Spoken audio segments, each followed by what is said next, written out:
All right. So first of all, thank you all for being here. I know a few of you, but for those that don't know me, my name is Raul Fernandez, and I'm head of esports operations for the Americas. Just a brief overview. I've been with Riot for almost 9 years. I initially started as general manager for operations of publishing and esports in Latin America, based out of the Mexico City office. And last year, I transitioned into this new role and moved to Los Angeles. So new here, but very much enjoying it. And again, here with me is Carlos Antunes, known as Caco, by the way, so you can all start calling him Caco. And as you've seen, he's our newly appointed head of League of Legends esports for the Americas. So welcome, Caco. And again, we're going to give a brief overview of Caco. Caco is no stranger to esports. He's no stranger to Riot Games. He started back in the Brazil office in 2015 and has had the opportunity to lead League of Legends for both Brazil and Latam. He brings over 10 years of experience in League of Legends and in esports in particular. And again, the results that he's brought both to CBLOL and Liga Latinoamérica have been outstanding.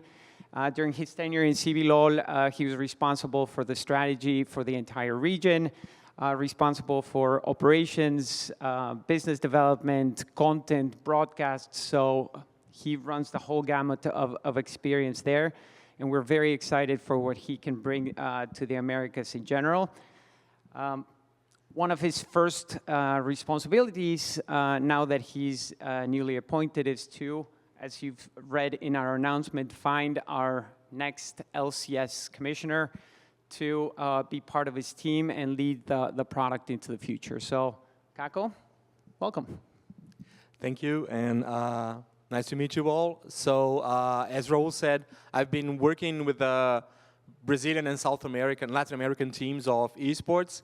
I'm really happy to join the Americas team. I think that we can benefit a lot from the experiences we've seen and the different stages of the markets and the communities in all the regions within the Americas. And I'm really excited to also work with the LCS teams. And like the LCS has always been a standard for all of us writers in esports all over the world. This is where the sport was created, and this is where like the content and the way to tell stories that Riot has created that has been so successful has inspired us all around the world. So it's an honor, and it's really great. And this is my first LCS event. I've been to Worlds before. I've been to other competitions. And it's been super exciting to go outside and see that whatever we see with the fans in the fan fest and inside and after the 5th match, it's like it doesn't have boundaries. It's global. It's the same thing I probably will see in 2 weeks and when I go to CBLOL. And this is what it makes more exciting. Like it's to have a chance to be even like in a bigger context and help us as Riot and work with the teams to learn more and more about a community that's every time more diverse, a sports that's growing beyond just competition. It's culture, it's business, it's so many things. So it's an honor, it's a pleasure, and thank you.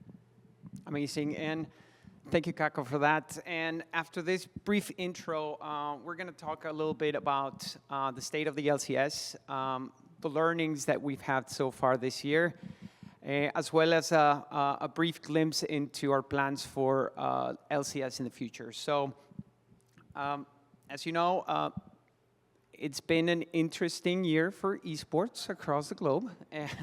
And despite the hardships at Riot, we're very much excited by the future and by the potential of esports, especially for the LCS. So Riot is still going to continue to invest in esports, and especially here in North America. One of the things that I wanted to talk about as well is recognizing that the LCS has probably the longest or one of the longest tenured esports leagues around the world. And it has come to set the standard for what an esport competition and entertainment looks like in North America. And again, we're very much looking forward to continuing that trend. The LCS has been around for 10 years, and we're going to continue to innovate and continue to implement changes to make sure that we have an LCS not only for the next years, but beyond those 10 years. So one of the changes that we started to see, or we started to implement this year, was around our focus on fans and focus on the community and how that change is brought about in our content. The LCS has been transitioning from merely being an esports competition to a platform that is creating resonant and entertaining content for our community and for our fans. This year, the changes that we've implemented in the content, the changes that we've implemented in the broadcast, in tone, in direction, have landed very positively. It's led to increased stickiness from fans just sticking around and just making esport, the LCS, their go-to league to watch. And it's also created something that in the past few years has been really hard, which is positive sentiment from the community in general. So even though the viewership numbers are still not where we want them to be, I think this is a good indication that we're moving in the right direction, and we're very bullish about where this could take us in the future. We're going to continue to look at the broadcast trends. We're going to continue to look at the data and make sure we were taking into account fan sentiment and community to continue to make these changes and make sure that the LCS continues to improve. Yes, so this is an important part. This year we made this conscious choice to evolve the LCS into a more entertainment platform. And this required us to resharpen our ears and resharpen how we get the feedback from the fans. And this also implied in us experimenting with a lot of things and getting to understand for each one of the changes we made, for each one of the segments and the contents, how fans reacted, what they expected to see. We've been coming through a long time where in the last years, the way our fans and everybody consumes content or expects something from content or for League of Legends has evolved. And we took this year as an opportunity to renew all our understandings and insights on how to do this. So some of our contents that we had on the LCS, like the dive or this or that, they were already a little bit more creative and dynamic. They were pushing the structures of our normal shoutcasting. Those became the new bar. So that's the kind of engagement, that's the kind of conversation that we wanted to seed, to trigger, instead of just how the matches went. So this became the new idea for us to look for this dynamic flow. So some matches, they might require analysis, some might not. There are different ways to tell pro player stories, personal stories, and those features, they did it so well. Why can't we bring this to the live content? Why can't we bring this as a pre-show so we can actually watch someone playing that match that has a very interesting story? So all these learnings and all these experiments that we tried, it took us some time to adjust it. So now I say that we are a lot more comfortable in pitching and creating things, not only our production team, but also our casters, and we'll keep on trying. We'll keep on trying because we know, we've seen how the community reacts, and we see that when we do not land it well, it also comes crystal clear and super fast, but that's the way to do it. That's the way to keep on fostering the conversations that people want to have. So we have to show and engage in the way that it's expected from us. So this is going to be something that's a reality. And through this year, we have experimented with many things that are still things we want to grow on. So we do want to double down our strategy with influencers and streamers and co-streamers. So we've tried, like, we do have co-streaming as a distribution strategy, but that's going to go beyond that because that also helps fans tailor the watching experience to what they want. They wanna, I mean, they follow a streamer because they like the way he talks, what he talks, and all the context he brings to the game. We want to work on that to give those streamers more features, more opportunity, more ideas, so they can do it like a more personalized experience. We also want to invest in our on-site experience. So co-streamers come to the LCS arena and they can also do a number of things to show their fans in their own way, a lot other things that being in Riot also allows that. And even like co-producing, we've tried a couple of segments with streamers and influencers. We're going to double down on that as well. And I'm going to evolve to collaborating in creation that. So why cannot a story start in a streamer channel and then come to the LCS broadcast and then go back to the channel? So we should be able to tell those stories because we're all talking to the same community. And the fan who watches this doesn't make differences. So this is also something we're going to grow a lot. We are going to expand our co-streaming program, and we're going to also extend the content capabilities of these streamers and ours as well. So there's a lot of things to come, and this will all be aligned with creating a show that fans want to be and us being able to identify whatever they want and we don't know yet, but get it quick and get on the show and make those like live broadcast hours all our fans expect from League of Legends and from the LCS. Thank you, Kako.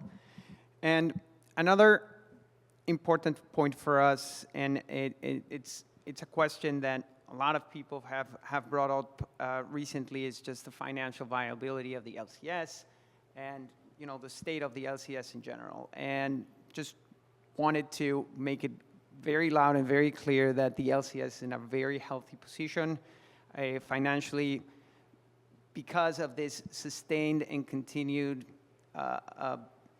support from both external partners, from the team side, from sponsors, as well as internally. So, as I mentioned before, Riot is still very much in esports in the long run. It has continued to invest in esports despite many other companies stepping out or trying to step out of this ecosystem, and we're going to continue to double down because it is one of our most important pillars. And I think, again, we're not here for the short term. We're here to make this last for generations.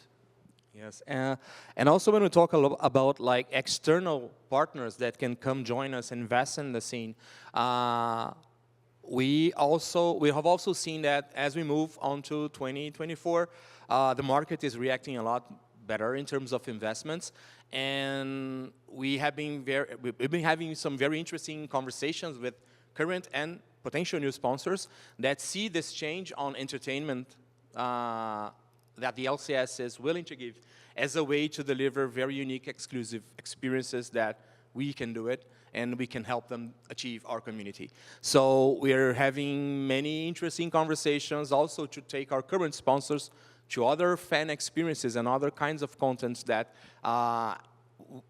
again, we're the only ones positioned to deliver, and also our teams. So actually for this weekend, we brought some potential partners for the future of not only the LCS, but teams. We've been showing them because only when you see it, you know what it is, especially if you're a brand that's not used to activate in our industry. So when they see the thousands of people outside, inside, and the emotion of the moment, and they see how it happens on social media and broadcast, that's the only way to feel it. And that's a really powerful way to show how to attract new partners. So we are seeing very interesting condition for 2024 in North America, and our repositioning is also opening a lot more opportunities to work with the teams to create new experiences and also to new brands. So we're also very optimistic about 2024 and beyond, and our resilience and our adaptability also helped us get to this point, and we're gonna move forward. Yeah, live events in general help partners really experience this in a tangible way. Just hearing people scream and show their fandom and show their investment in the ecosystem is a selling point that cannot be just put into tangible words. So it's super interesting for us to get to experience esports for the first time through their eyes again and see how their eyes light up. So it's amazing that we are able to share this with them as well. Another change that we've brought about this year as well is change to our Tier 2 ecosystem and our path to Pro. Again, we've made some changes to our Tier 2 ecosystem to support the mobility from the NACL to the LCS, as well as provide some additional financial stability through unlocking some commercial opportunities for the league and teams as well. Yes, so this year we did have some very specific factors that made us accelerate our plans regarding the NACL specifically. But thinking about Tier 2 has started way in the past. Actually, when we started having NACL with the provisional teams, that was already our first move into working access and player mobility on Tier 2. So Tier 2 has to be very focused on the objectives, which is revealing and being a clear access for players who aspire to be pros, and also to provide those players with the path up to Tier 1, up to higher competition. So there are many things that when we look at the way Tier 2 is now, we have to work on. So this year, by working on, for example, one of our pillars, team sustainability, this system has to provide benefits for the teams, the Tier 2 teams. Those are these teams are the platforms that invest and develop those players. So these teams, they also have to live for the long time. They also have to see benefit on it. So all the businesses that we send, all our partners, our operating partner, Rallycry and Riot, we have designed a system that these teams, they start to see sustainability from the start. So we are working with them so they see this as a business, that they stay for the long term, and the first years on a pro player can stay on a team that is also there for the long term. Having this tier of teams being unstable means having players not being prepared properly to quickly ascend. So there are other things that are coming now that we already have been discussing to come up for 2024 that will also better connect the interests of teams on Tier 1 to Tier 2 and also incentivize this player mobility. So how can we make this development when an aspiring pro gets to a Tier 2 team to be quicker and more effective? How can this player have tangible years to grow and know what to grow to get there? So this is also what we're going to start to do. This will also bring some things and some experiments, like we have announced an international tournament between the Tier 2 teams in the Americas. This is also something that we want to see how much it adds to accelerate and to provide incentives for the teams to develop, and also a couple of other policies and projects that we are about to announce as well. But having players flow through Tier 2 is a very much important thing that we have to do. Otherwise, Tier 2 will be just a stepping stone that might not provide mobility. So this is also something that we're going to come up with 2024 and re-engage our plans to develop Tier 2. And again, these are just a glimpse into what we're thinking for 2024 and beyond. Our planning process starts once our LCS championship ends. Right now, our focus is very much on making sure that fans have an awesome experience today in the finals, supporting the NA teams that are going to be representing us at Worlds as well. But our commitment is to continue to communicate throughout the off-season what these changes are going to look like, advances on our hiring process for the LCS commissioner. We know that we have a long road ahead of us, but we're super excited for what's ahead. We're very excited for the leadership that Carlos is going to bring to the team, to the region, and in particular to the LCS. So we're here for the long run, guys. And now let's open it up to questions. Hi, I'm Arsh. I think the first thing that I wanted to ask is about time slots and the days of the LCS broadcast. You mentioned that you have some things from the experiments this year that you want to build off of, that you want to double down on next year. I think generally the community sentiment is that the weekday change is a little more controversial compared to co-streaming and influencers and all these things. I want to hear your thoughts on viewership trends with regards to the time slots, the days, and if you can, the plans for that next year, however much you can say. As I mentioned, we're still looking into the data, but we're very much aware of the sentiment in general. Again, we've tried some things this year that have landed. We've tried some other things that have not. Our commitment is to continue to look at that. We still don't have a concrete answer. I'd love to give you a concrete answer right now, but as I mentioned, our planning process starts right now that the league ends. Now we have a complete year to look back on. That being said, as you know, this second split is a bit awkward in terms of properly analyzing the data. Because of the compressed schedule, we had to have a 3-day week of broadcast, which again skews the data in an unusual way. But again, you have our full commitment to continue to communicate updates as soon as we have them. Again, our planning process is just starting right now. And also, if I may add to that, we do have like feedback and the reactions of the community, so we know it and we're going to work on this. But also, something that we are very much aware that we have to better understand and have more effective plans is how we promote the league. Because when we look in the last years, regardless of the day that we were, and I mean on the weekends, we have been coming also from a trend that our fan base was losing engagement.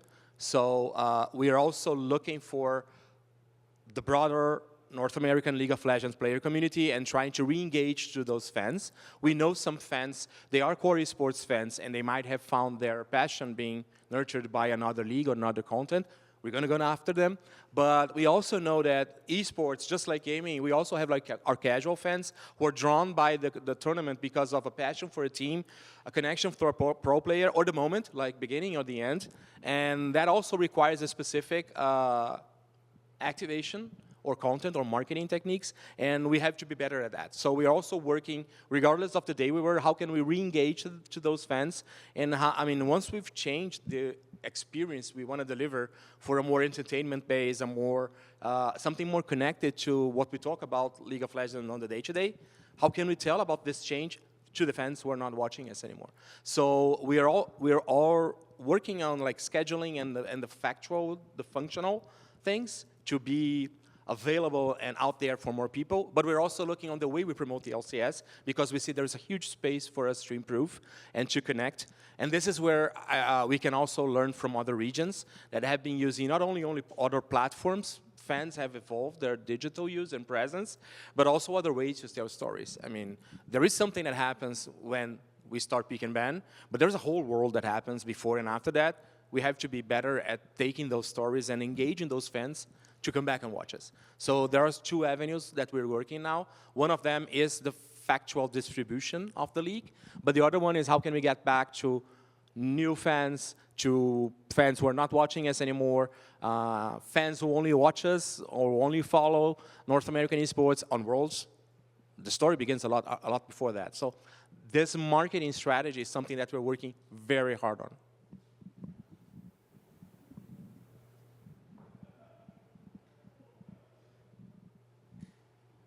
Hi, guys. Hi, Raul, it's so nice to see you again. Carlos, it's nice to meet you. Jay Silver here with Jay Silver Presents. I want to ask for both of you, something you talked about, and that's the compressed schedule. As we know, there was a 2-week delay in the split due to negotiations with the LCSPA. So I want to get your thoughts from both of you. How is the conversation going between the LCSPA? How are you guys working to work with your players to make sure that representation is continued to be had at the table, and also further development so that I'm forgetting the word, but essentially working with the players to ensure longevity in the careers, as well as developments in the challengers leagues or the developing scene, as well as just making sure salary and everything that's vital for our players to thrive. Oh, thanks for your question, Jay. Nice to see you too. The relationship right now with the LCSPA is great. Phil has been a person that, again, we're developing a relationship with. Talks are continuing. We're setting up a regular cadence to talk about all of the issues that are still on the table. And again, we're here to support the LCSPA as well as the players to make sure that their conditions are favorable and that we're providing a great ecosystem for them to continue their livelihood and their path through being a pro player. Yeah, I like Raul said, our working dynamic is a lot more formal now. And once we have identified the key areas that we want to focus on and start working on, which is player rights, player protection, and incoming, like new players coming, this has become a lot more effective in terms of identifying the issues that connected, if changed altogether, they do create a positive impact. We are also working with the LCS teams representatives, so they make it also become a lot more legit and fast. So we're talking a lot more about the problems that we want to solve together rather than suggestions that one side or the other might find them more adequate. So we came to a point that we are aligned and we understand that we want the same positive future, and the parts are all working together on that on a formal basis, which also defines a lot of commitments from all ends. So we are on that. We are meeting and discussing, and this will be the dynamic for the ongoing future. And it's very important to just highlight that the dynamic right now, it's not only between Riot and the LCSPA, but includes the teams as well. So all three parties have identified that, again, we want to move in the same direction, and I think as long as the communication channels are open and there's willingness from all three parties, I think this relationship will continue to yield results. Thank you, Jay.